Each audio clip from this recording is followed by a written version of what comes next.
too.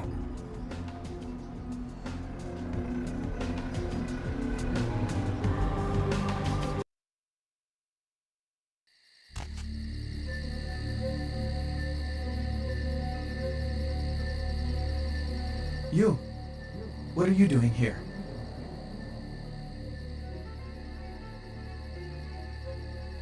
No?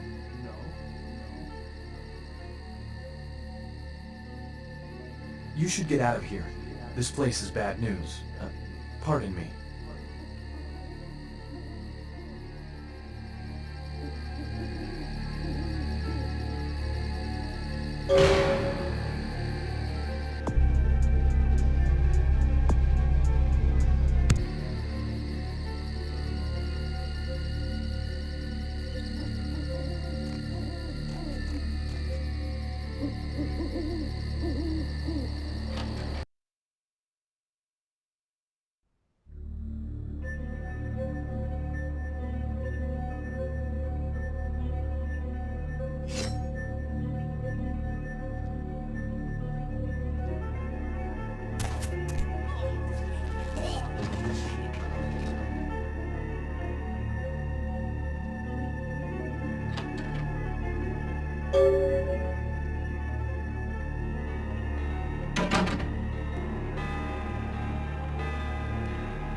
Often I reflect with great regret on the missed opportunity that was my infector.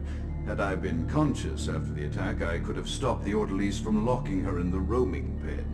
What I would give for just one interview, a few simple questions of the plague-ridden woman who met her end at dawn. Of course, there is no guarantee she would have been any more helpful than my current crop of test subjects, mewling wretches. Few could be called enthusiastic. Given the nature of the tests, I cannot expect the same fervor from all, but a modicum of cooperation would be appreciated. Animals. The one called John went so far as to gnaw off his arm and escape into the floorboards like some feral rodent.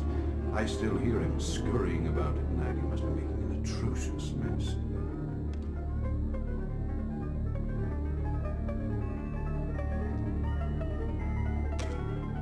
My studies proceed at a languid pace.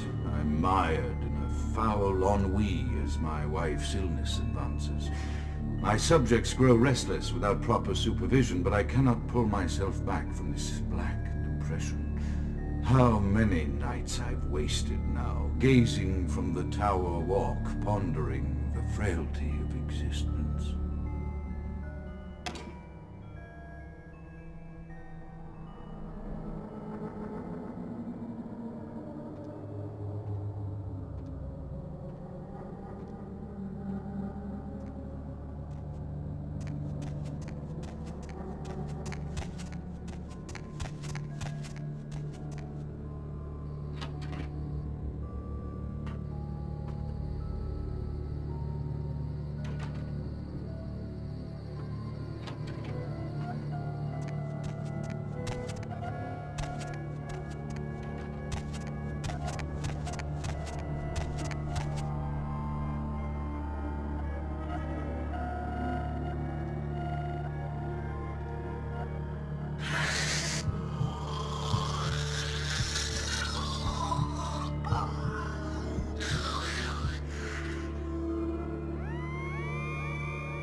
After decades of solitary study into this affliction, I have learned that it is by no means mine alone.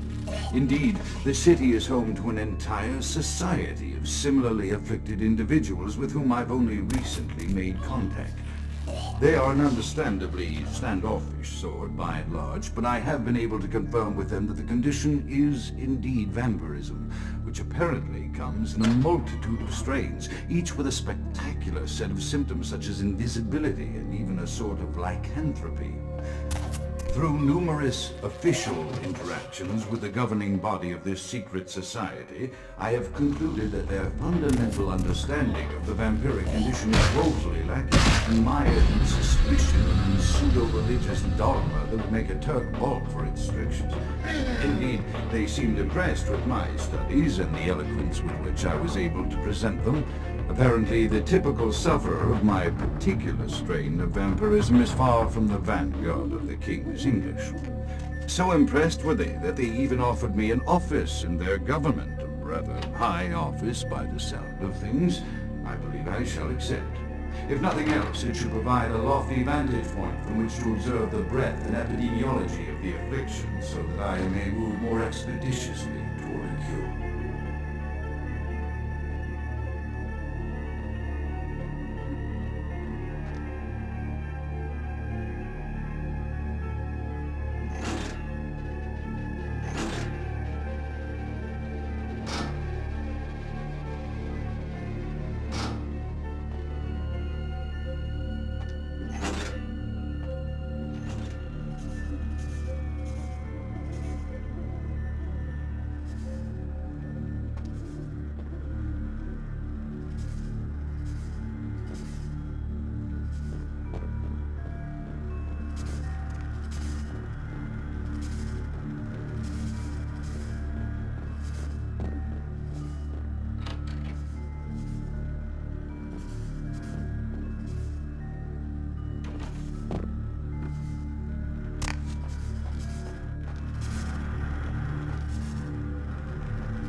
The voices have increased in frequency and direction of late. They have begun to stay with me long after conversation has ceased and are serving as quite a distraction. I fear others are beginning to notice my preoccupation at the vampire gatherings. I am thinking again of the particular vampire of whom I spoke previously, who I dare not name for my growing fear. If the voices are to be believed, then my caution is warranted, for they speak of his blackest crimes, both past and future. More than once, I have seen the suspicion in his eyes and heard the distrust in his voice when speaking with me. The fear must register on my face, as it is all I can do in these moments to keep from crying out in chorus with the voices.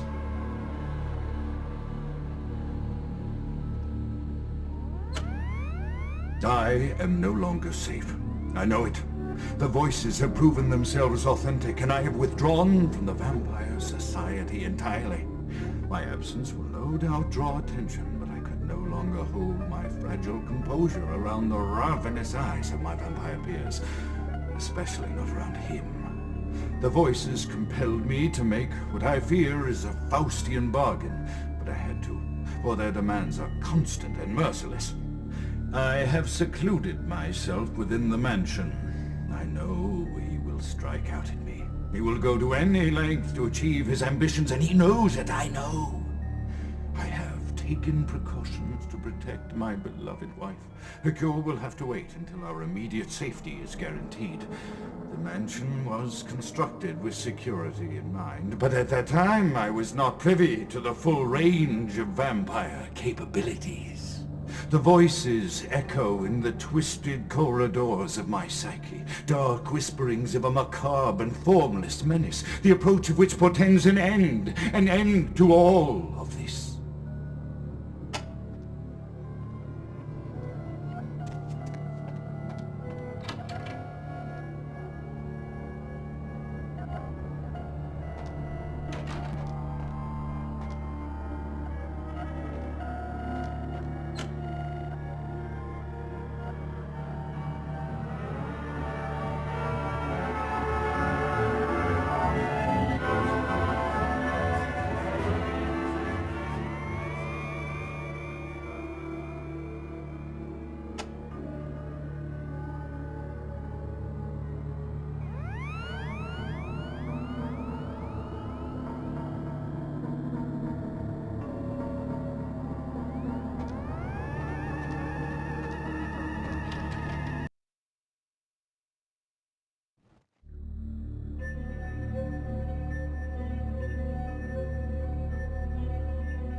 Count is dead?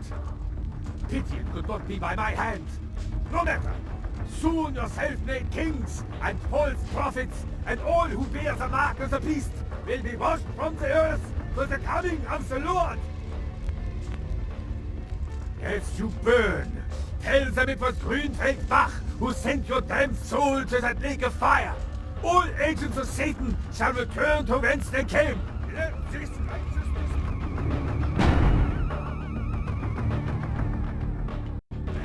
Serve as a promise to all who serve the hand of the light. I will carry one light. By the power of the Lord, I will stand your...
in there?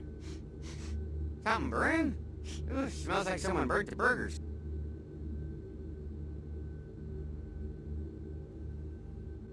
Sure, I'll open her up for you. Jeez, I could go for one of them double-spaced burgers with onions and cheese and some bacon and guacamole.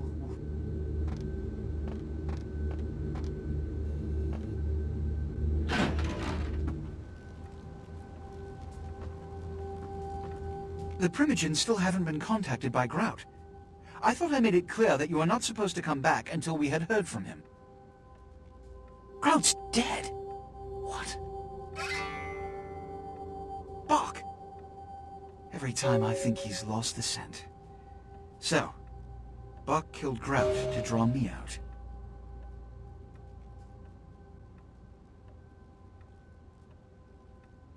Bach is a hunter. They stalk and kill our kind to appease their god. But like many mortals, their so-called faith is nothing but a conduit through which they quench their killing urge. Who else would have killed Grout?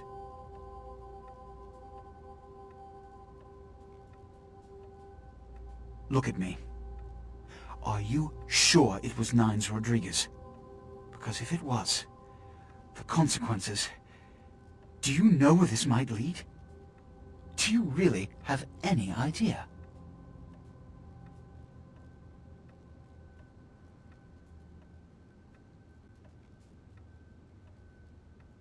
I'm glad you find this so amusing.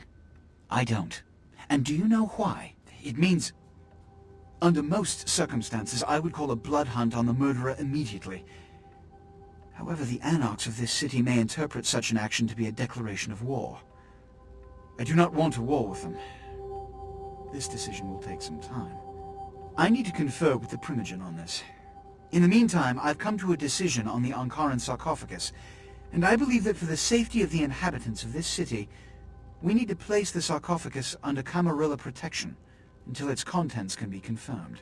This also is very important, so I need to call upon your skill once more. The Ankaran sarcophagus was quietly delivered to the Museum of Natural History a few hours ago. I would like you to bring it back here for safekeeping.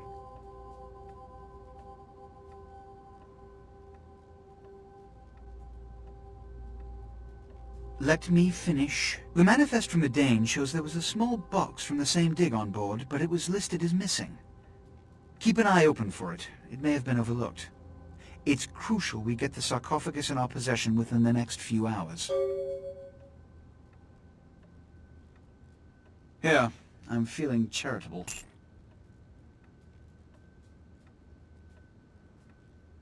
Here are the keys to the front door of the museum.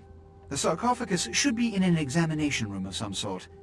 There's a small security staff on site, but I don't want a massacre. Mortals are just as easy to deceive as they are to kill.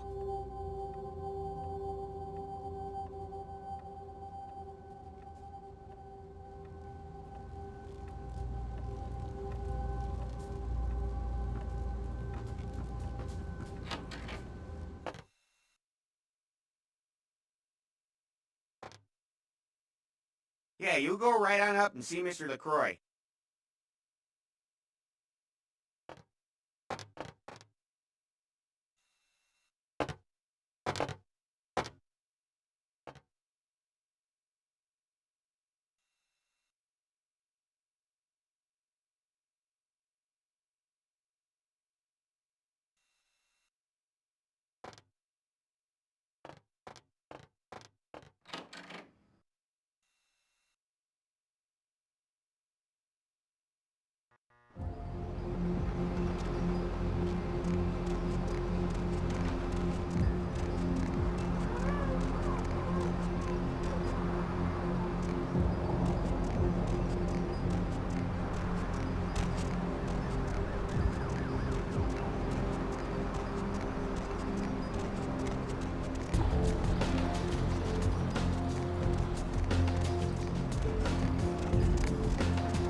Hello, neonate. How can I be of assistance? Of course. What is it you would like to know? No more than yourself, but I do know that LaCroix is much too focused on acquiring it. His obvious need for it reveals a weakness that his enemies may one day exploit. I do not know, although I must admit that I sense a change in the night air, something subtle and not altogether pleasant. Perhaps the arrival of the sarcophagus is the harbinger of something more dreadful. You seem to know more than I about these matters. I pray that your visions don't portend the end of us all.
Listen, kid, you did what you had to do.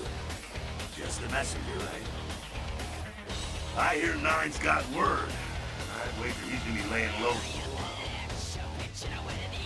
Yeah, sure, but there's packs of youngsters out there who'd love to make a name by bringing in the head of Nines Rodriguez. You just eager to please, ain't you? I could give a goddamn kid, but I'm sure the boys here would appreciate it if you kept it business as usual. You hear me?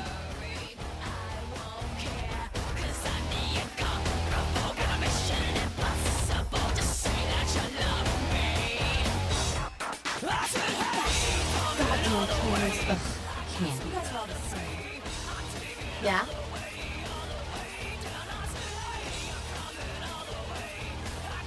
It's a sham! A pyramid scheme.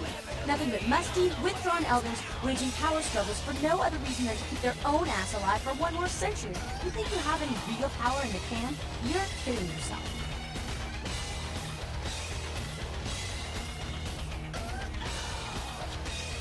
They deserve you.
Baby girl!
Oh, yeah, who do we have here?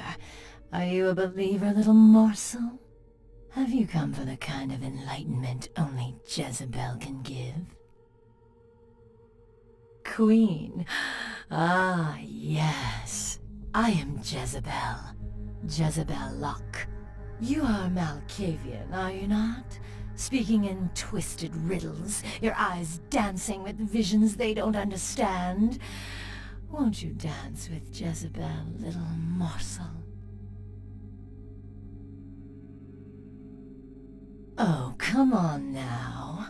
Don't deny yourself the pleasure of Jezebel's talents. Just a few more steps and we can be enveloped by the sweet darkness, become slaves to the desires of our wasted flesh. Oh, you cannot escape me, little morsel. One way or another, you and I will intertwine our beings on the way into the ninth circle, and I will send you forth, full of the sweet sickness I carry.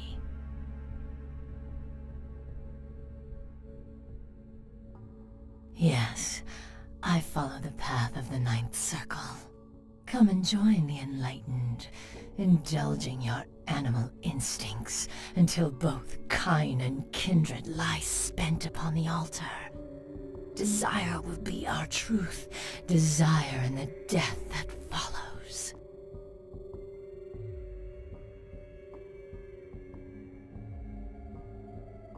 Hey!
do? Well, I don't believe you. You're after my aluminum cans, aren't you? Well, you're not gonna get them. Just get away! Okay. Alls I know is that old Tin Can Bill, he's been jabbering about some kind of monster that took him somewhere and got him sick. And that's all I know, okay? And that's all I'm saying.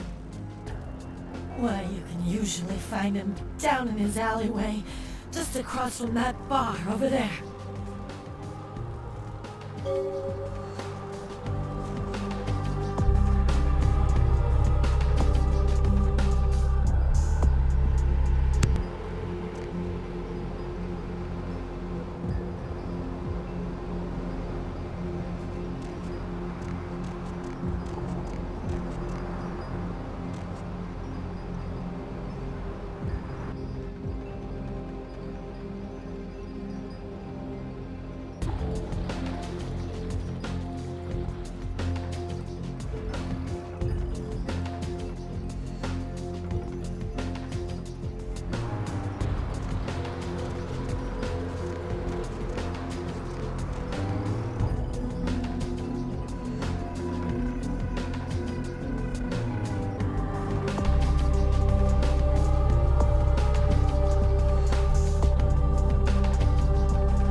Baby girl!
Who's there, huh?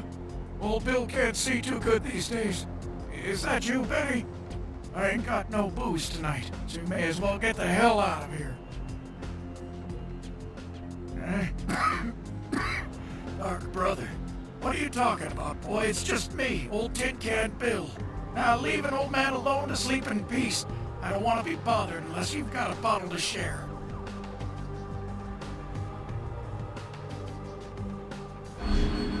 was a monster, you see. Monster with his face all twisted and ugly, teeth longer than your finger, and his eyes piss yellow and full of hate. I've never seen eyes like that before. Still giving me bad dreams.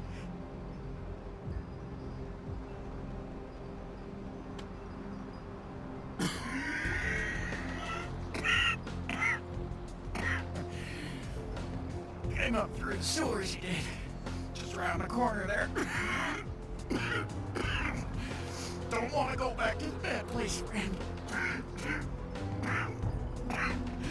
Don't let the monster come back and take me there.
Following the smell of entrails and rotting flesh.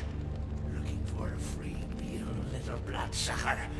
There's meat galore in my kingdom. Brother Canker, they call me. High Lord in the diseased halls of the dead. Look around you. The blood. The bloated bodies. The maggot-ripped mortal shells. These are the signs. The coming of a new age. The Brotherhood of the Ninth Circle. The darkest dawn is almost upon us. Come, join us in these last nights, spreading our disease upon the earth, sharing this unholy communion with our human herd.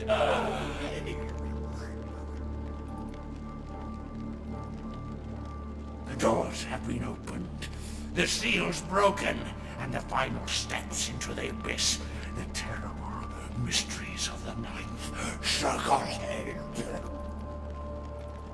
They are the weak, sick, hopeless. I bring them a new purpose. They are the vessels of darkness, carrying the diseased truth in their veins.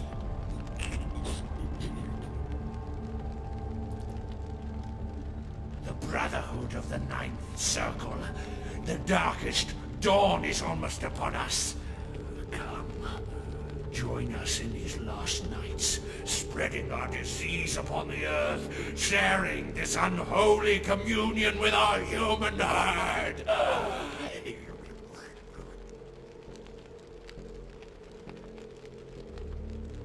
The doors have been opened. They are the weak. The Brotherhood. They are the weak, sick. Come, join the disciples who have gathered here. Floating.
Yeah, I've seen this. Pretty sure I've seen it around here somewhere.